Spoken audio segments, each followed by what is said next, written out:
Now, tonight we know the shooter is a Florida State graduate and an attorney from Texas. News Channel 8 has also learned that Myron May recently started showing some mental instability before he decided to open fire at the library. News Channel 8's John Rogers has been learning a little bit more about May tonight. He continues our team coverage. John, it is the question everyone is asking, though, tonight. Why? Why would this young man do something like this?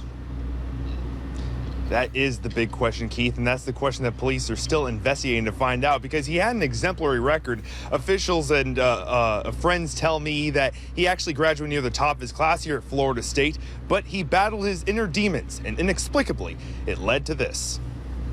Friends tell us Myron May had loads of potential. He was a 2005 Florida graduate and a lawyer who returned to the Florida Panhandle to open his own law practice.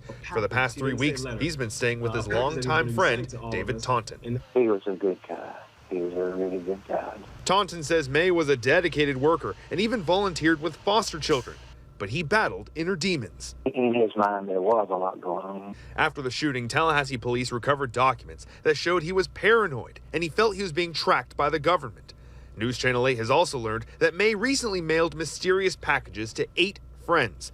It's unknown what the packages contain, but the recipients will call the police once they arrive. A package that he was going to be sending to all of us, and to expect it on Friday. And so I immediately made the connection, like, wow, this is connected. Taunton said Myron May had his inner struggles, but he was never prone to violence.